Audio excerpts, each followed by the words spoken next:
Paul St-Pierre Plamondon is leader of the Parti Québecois, and he is on the line. Monsieur Plamondon, welcome to the program. Thank you.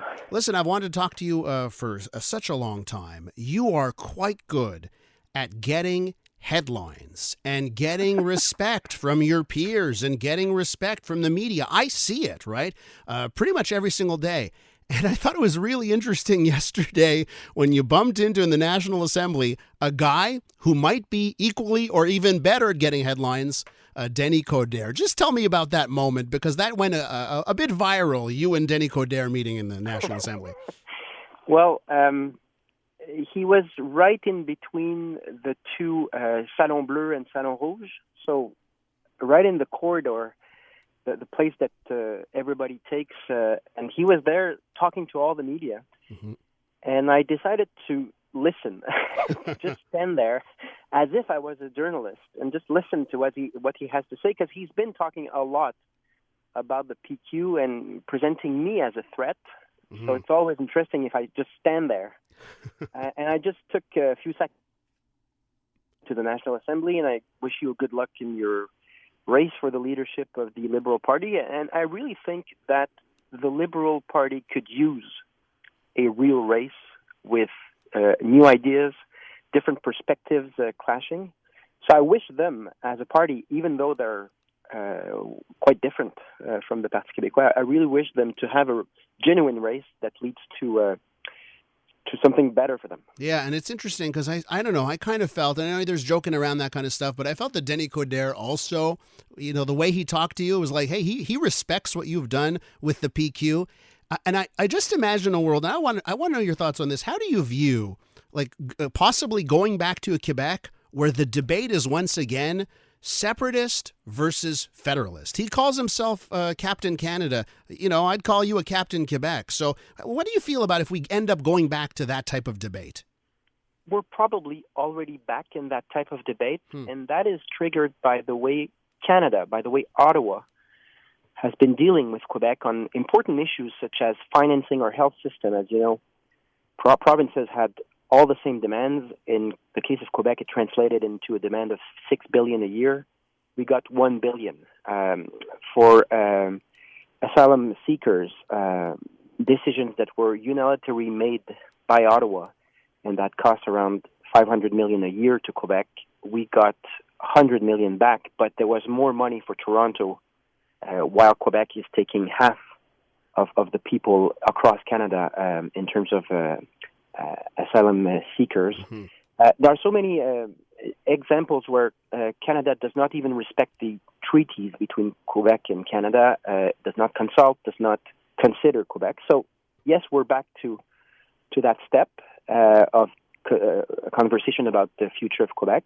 What's different, though, is when I meet Denis Coderre or when I talk to people, I think people are more cool about it. They know the arguments on each side. They are thinking of whether they would vote yes or no, but not with the same drama.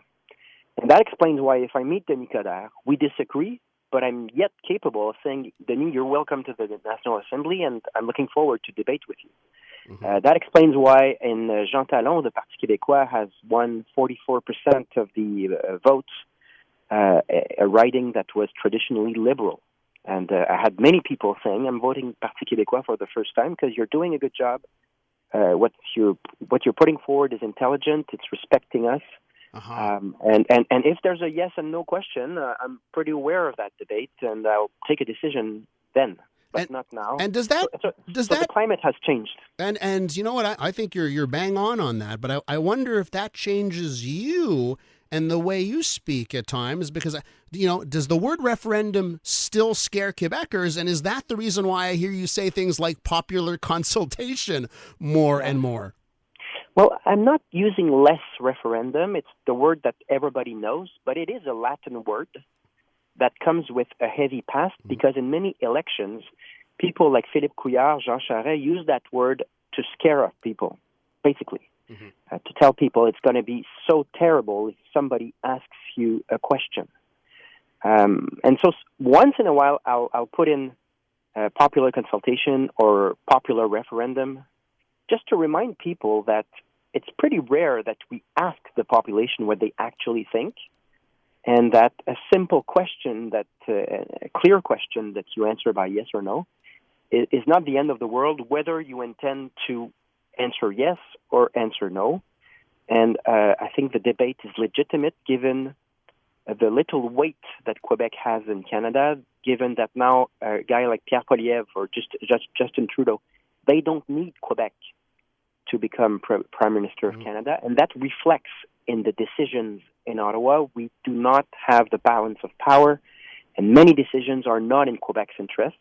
And in that way, I'm talking to all Quebecers, whether it's healthcare, education, programs that do not fit our interests, international representation. I think we would be better off existing and making our decisions according to Quebec's interests, not Alberta's, Ontario's, or the Maritimes' interests. It's a very big unit, Canada, and we don't weigh enough, and there's a long history of disregard towards Quebec, so there's a logic to becoming a country. And is that your message to Anglophones? You're with Paul St-Pierre Plamondon, leader of the Parti Québecois. Is your message to Anglophones, listen, if we end up in a referendum, that's a separate vote.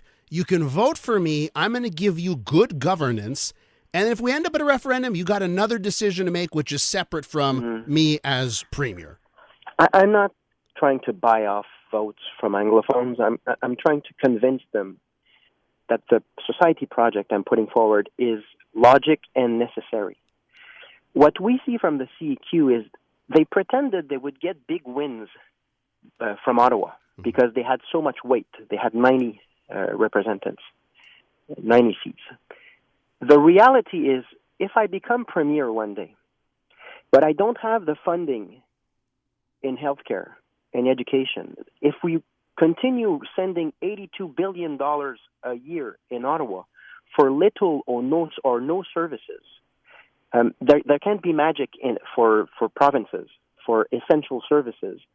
And if you look at the size of the public service in Ottawa, it grew by 40% under Justin Trudeau, by $20 billion spent on public service. And you look at Arrive-Can, the news scandal, it's just misspending. And my goal is to take the $82 billion, take it back, and send it in services to the population, to have an education system, social services, and healthcare systems that actually work. And this should speak to everyone.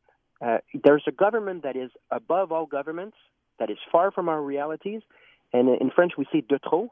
It's just not useful. And there are many positive things of becoming a country, such as existing at the United Nations, having our own hockey club, just having this brand abroad, such as Denmark, Sweden, Norway, Holland, comparable size countries. So that's what I'm going to tell Anglophones. I'm not going to try to get their votes saying, oh, it's not that bad. I'm there for a society project. I'm there to help people.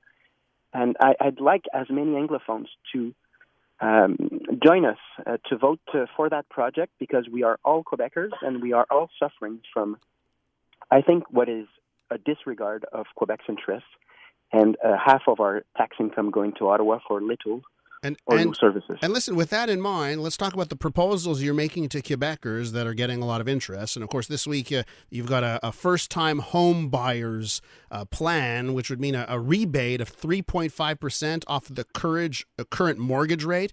So tell me about that. Why is this? Obviously people are worried about housing and worried about their mortgage costs. Tell me about your plan, and if it's part of that, you're coming up with concrete proposals for all Quebecers. Yeah, so it's not because we want Quebec to become a country that we're not capable of taking on our shoulders the important problems that are at hand. There's a long tradition in the Parti Québecois of a programmatic party that comes with solutions. One problem I see is there's a new generation. So everyone that is 35 years old and younger, who will never access ownership if we don't do anything.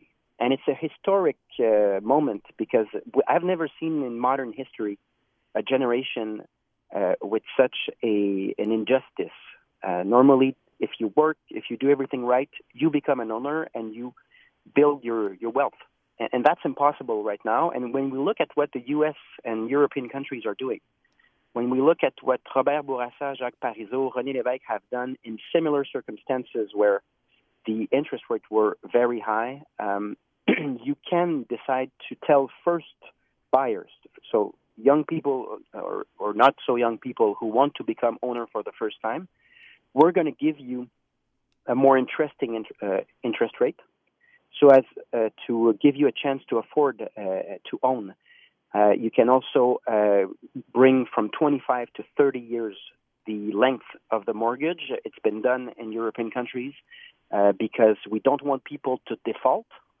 When they renegotiate their mortgage, the rate will change. It becomes really difficult for certain families. Mm-hmm. So if we can ease the situation, governments have done that in Quebec in recent history. It's being done right now in the U.S. And certain European countries, and I think it's a question of fairness.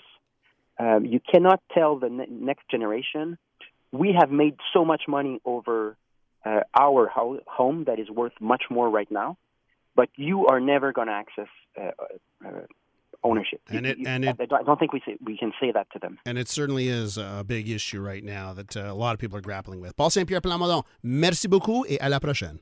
Au plaisir. Paul St-Pierre Plamondon, leader of the Parti Québecois.